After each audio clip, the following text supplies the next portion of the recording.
روک لیتی ہے آپ کی نسبت۔ تو روزہ ڈھال ہے اور جہنم سے آزادی کا ایک اہم ذریعہ ہے۔ روزہ اللہ اور بندے کے مابین ایک راز ہے۔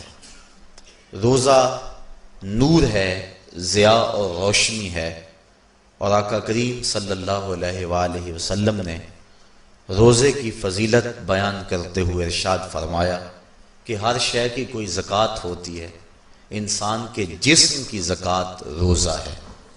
اگر روزہ رکھے گا تو جسم زکوٰۃ ادا کرے گا، جس طرح زکوٰۃ سے مال پاک ہوتا ہے، روزے سے جسم پاک ہو جاتا ہے۔ اور روزہ ویسے بھی انسان کے لیے شفا کا پیام ہے۔ فرمایا کہ سحری کھایا کرو، چونکہ سحری کے کھانے کے اندر بھی اللہ نے برکت رکھی ہے۔ تو یہ ماہ صیام اپنے دامن میں برکتیں لے کر، رحمتیں لے کر نازل ہوتا ہے۔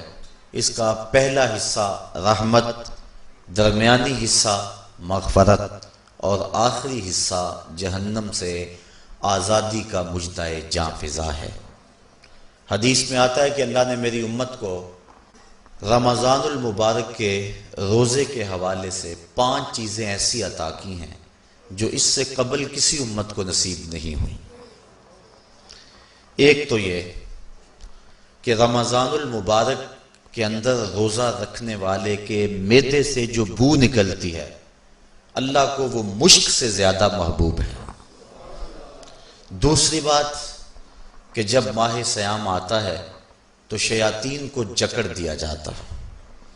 تیسری بات کہ روزے دار جب تک روزے میں رہتا ہے، فرشتے اس کے لیے مغفرت کی دعائیں کرتے رہتے ہیں۔ اور چوتھی بات، جب ماہ صیام کی آخری رات آتی ہے تو اس کے سارے گناہوں کو بخش دیا جاتا ہے اور اس کو جہنم سے آزادی کا پروانہ مل جاتا ہے۔ بلکہ ایک صحابی نے حضور سے عرض کی کہ آقا کریم، جو یہ جہنم سے آزادی کا پروانہ مومن کو ملتا ہے تو کیا یہ لیلۃ القدر کی رات ہے؟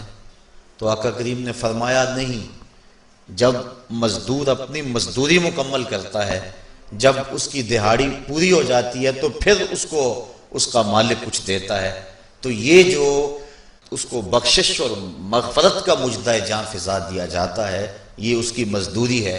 اور فرمایا کہ جو لیلۃ القدر کی برکتیں اس کو حاصل ہوتی ہیں، یہ اس کے علاوہ ہیں۔ اور یہ اللہ تعالیٰ جل شانہ نے خاص کرم نوازی فرمائی بندہ مومن پر کہ اس کو یہ بابرکت رات عطا فرمائی۔ اور 5ویں فضیلت جو اس کو دی گئی، روزہ دار کو اور حضور سے قبل جو امتوں میں لوگ روزے رکھتے تھے، یہ فضیلتیں ان کو نہیں عطا کی گئی۔ جنت کو پورا ماہ مومن کے لیے آراستہ و پیراستہ کیا جاتا ہے۔ حضرت ابو ہریرہ رضی اللہ تعالی عنہ سے ایک روایت مروی ہے جس کو امام بخاری اور امام مسلم نے روایت کیا کہ آقا کریم علیہ السلام نے ارشاد فرمایا، قال اللہ عز وجل، اللہ جل شانہ ارشاد فرماتا ہے، کل عمل ابن آدم لہو، ابن آدم کا ہر عمل اسی کے لیے ہے، الا الصوم فانہ لی، ہاں مگر روزہ ہے جو وہ میرے لیے رکھتا ہے، وانا اجزی بہ، اور اس کی جزا میں اسے دوں گا، والصیام جنۃ، اور صیام روزہ ڈھال ہے، فاذا کان یوم صوم احدکم فلا یرفث ولا یصخب، فَإِن صَابَّهُ أَحَدٌ أَوْ قَاتَلَهُ فَلْيَقُلْ إِنِّي صَائِمٌ إِنِّي صَائِمٌ وَالَّذِي نَفْسُ مُحَمَّدٍ بِيَدِهِ لَخُلُوفُ فَمِ الصَّائِمِ أَطْيَبُ عِندَ اللَّهِ مِن رِّيحِ الْمِسْكِ لِلصَّائِمِ فَرْحَتَانِ يَفْرَحُهُمَا إِذَا أَفْطَرَ فَرِحَ بِفِطْرِهِ وَإِذَا لَقِيَ رَبَّهُ فَرِحَ بِصَوْمِهِ۔ تو فرمایا کہ جب کوئی شخص روزہ رکھتا ہے تو اس کا یہ عمل اللہ کے لیے ہے اور اللہ تعالیٰ اس کی جزا دے گا۔ روزہ ڈھال ہے، جب کوئی شخص روزہ رکھے تو وہ اس کے اندر کوئی اللہ کی نافرمانی نہ کرے، یہاں تک کہ اگر اس کو کوئی شخص گالی بھی دے تو وہ یہ کہے کہ میرا روزہ ہے، میں صائم ہوں، میں نے روزہ رکھا ہوا ہے، یہ کہہ کے لڑنے والے کو، الجھنے والے کو ٹال دے۔ حضور نے ارشاد فرمایا مجھے قسم ہے اس رب کی جس کے قبضے میں محمد کی جان ہے کہ روزہ دار کے معدے سے جو بو نکلتی ہے اللہ کو وہ مسک یعنی کستوری کی خوشبو سے زیادہ محبوب ہے۔ اور روزہ دار کے لیے دو خوشیاں ہیں، ایک خوشی اس کو اس وقت ملتی ہے جب وہ روزہ افطار کرتا ہے، اور دوسری خوشی اس کو اس وقت ملتی ہے جب اس روزے کے صلے میں اسے اپنے رب کا دیدار نصیب ہوگا۔ یہ بات ذہن میں رکھیں کہ اس دنیا پر سب سے بڑی دولت جو حضرت انسان کو دی گئی ہے وہ دولت ایمان ہے، اور قیامت کے دن سب سے بڑی دولت جو اہل ایمان کو دی جائے گی وہ اللہ تعالیٰ کا دیدار ہوگا۔ جنت کے حور و قصور، جنت کے محلات، جنت کی اعلی نصب نعمتیں، دنیا کی کوئی دولت اور دنیا کی کوئی نعمت جنت کی کسی نعمت کا مقابلہ نہیں کر سکتی، لیکن جنت والے جنت میں جا کر جس نعمت کو سب سے بڑا سمجھیں گے، اور وہ ہوگی بھی حقیقت میں سب سے بڑی نعمت، ایسی نعمت کہ اس نعمت کے ملنے پہ باقی ساری نعمتوں کو بھول جائیں گے، وہ یہ ہے کہ رب اپنے رخ کرم سے پردہ ہٹا دے گا اور ان کو اپنا دیدار عطا فرما دے گا۔ تو یہ سب سے بڑی دولت جو مومن کو آخرت میں نصیب ہوگی یہ روزے کے صلے میں نصیب ہوگی، یہ روزے کا وہ ثمر ہے، یہ روزے کا وہ پھل ہے جو اللہ اہل ایمان کو قیامت کے دن عطا فرمائے گا۔ عاجزی بہی کا معنی ہے کہ اس کی میں جزا دوں گا۔ ایک روایت میں آتا ہے کہ جو اعمال ہیں وہ 7 طرح کے ہیں، 2 اعمال ایسے ہیں کہ جو واجب کرتے ہیں، 2 اعمال ایسے ہیں کہ جن کی جزا ان کی مثل ہے، اور ایک عمل ایسا ہے کہ جس کی جزا 10 گنا ہے، اور ایک عمل ایسا ہے کہ جس کی جزا 700 گنا ہے، اور ایک عمل ایسا ہے جس کی جزا بے حساب ہے۔ فرمایا کہ وہ 2 عمل جو واجب کرتے ہیں وہ یہ کہ اگر کسی شخص نے اللہ کی عبادت کی اور اس کے ساتھ کسی کو شریک نہ ٹھہرایا تو وہ جنت کو یہ اعمال واجب کر دیتے ہیں، یعنی اس کو جنت کا ملنا لازم ہے، ضروری ہے، واجب ہے اس کے لیے۔ اور دوسرا وہ شخص جس نے اپنے رب کے حکموں کو توڑا یہاں تک کہ اس کے ساتھ کسی کو شریک ٹھہرایا، اس کے اوپر جہنم واجب ہے۔ اور 2 وہ عمل جن کی جزا ان کی مثل ملے گی، ایک وہ گناہ جو اس نے کیا تو اس کی سزا اس کی مثل دی جائے گی، اور دوسری وہ نیکی جو اس نے کی نہیں ہے لیکن اس کا عزم کیا تھا تو اس کو بھی ایک نیکی کا ثواب دے دیا جائے گا۔ ایک عمل وہ ہے جس کے بدلے کے اندر 10 گنا اس کو اجر دیا جاتا ہے، اور فرمایا اس سے اس کے نیک اعمال مراد ہیں، اور فرمایا کہ جو اس کا چھٹا عمل ہے وہ ایسا ہے جس کے بدلے کے اندر اس کو 700 گنا اجر دیا جاتا ہے، اور وہ راہ خدا میں اس کا صدقہ کرنا ہے۔ اور فرمایا ایک عمل ایسا ہے جس کی جزا کا دنیا پر کوئی حساب ہی نہیں ہے، اور وہ بندے کا اللہ کے حضور اپنے روزے کے ساتھ پیش ہونا ہے۔ تو روزہ ایک ایسا عمل ہے کہ جس کی جزا کا کوئی حساب ہی نہیں ہے، تو یہ اللہ کے علم میں ہے کہ وہ اپنے بندے کو کتنی اس کی جزا اور کتنا اس کا صلہ عطا فرما دیتا ہے۔ تو یہ اجر ہے نیکی کا۔ اور آقا کریم علیہ السلام نے ارشاد فرمایا روزہ ڈھال ہے اور جہنم سے بچنے کا ایک مضبوط قلعہ ہے۔ روزے کے من جملہ ثمرات میں سے ایک ثمرہ مرتبہ احسان کا حاصل ہونا ہے۔ مرتبہ احسان کیا ہے؟ اس پہ حدیث جبریل میں آپ کے سامنے رکھنا چاہوں گا، جس کو امام بخاری نے اور دیگر ائمہ احادیث نے ذکر کیا ہے۔ مسجد نبوی کا ماحول تھا، مدینہ شریف کی فضائیں تھیں، صحابہ حضور کی صحبت میں جلوہ فراز تھے، نور بٹ رہا تھا، اجالے اتر رہے تھے، صحابہ کے من روشنی سے مالا مال تھے کہ حضرت عمر فاروق رضی اللہ تعالی عنہ فرماتے ہیں کہ ایک شخص آیا جس کی گھنی سیاہ داڑھی تھی اور اس کا سفید لباس تھا. ہم میں سے اسے کوئی جانتا بھی نہیں تھا، لیکن اپنے وجود کی تر و تازگی کی وجہ سے وہ مسافر بھی دکھائی نہیں دیتا تھا. چونکہ مسافر ہوتا تو آثار سفر اس کے بدن سے ظاہر ہوتے، لگتا تھا جس طرح یہی کسی گلی سے نکل کے آیا ہے. لیکن چونکہ وہ وہاں کا رہنے والا نہیں تھا، ہم میں سے اسے کوئی پہچانتا بھی نہیں تھا. اب وہ حضور کی خدمت میں آیا، فَأَسْنَدَ رُكْبَتَيْهِ إِلَىٰ رُكْبَتَيْهِ، اور اپنے گھٹنوں کو جوڑ کر حضور کے گھٹنوں کے ساتھ ملا کر بیٹھ گیا. اور حضور علیہ السلام سے عرض کرتا ہے کہ حضور مجھے خبر دیجئے کہ ایمان کیا ہے.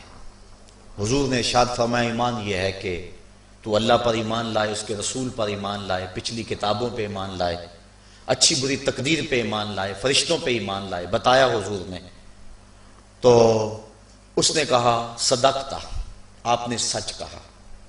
کہتے ہیں ہمیں بڑا تعجب ہوا کہ خود ہی سوال کرتا ہے اور خود ہی تائید کر دیتا ہے. پھر کہنے لگا اسلام کیا ہے؟ تو حضور علیہ السلام نے فرمایا اسلام یہ ہے کہ تو نماز پڑھے، روزہ رکھے، حج کرے، زکوٰۃ ادا کرے. اراکین اسلام اس کو بیان کیے. کہنے لگا آپ نے سچ کہا. کہتے ہیں ہمیں پھر تعجب ہوا کہ خود ہی ایک بات کہہ رہا ہے اور خود ہی پھر اس کی تصدیق کر رہا ہے. کہتے ہیں پھر وہ پوچھتا ہے مل احسان، حضور احسان کیا ہے؟ تو حضور علیہ السلام نے جواباً فرمایا ان تعبد ربک کأنک تراہ. احسان یہ ہے کہ تو اللہ کی عبادت اس طرح کرے کہ گویا تو اسے دیکھ رہا ہے. اور اگر یہ کیفیت تجھے نصیب نہیں ہوتی تو کم از کم یہ کیفیت نصیب ہو جائے کہ وہ تجھے دیکھ رہا ہے. تو وہ کہنے لگا ہاں آپ نے سچ کہا. پھر اس کے بعد اس نے قیامت کی کچھ نشانیوں کے بارے میں سوال کیا. تو حضور علیہ السلام نے جواب مرحمت فرمائے. جب وہ شخص اٹھ کے چلا گیا تو حضور نے فرمایا عمر جانتے تھے یہ شخص کون ہے؟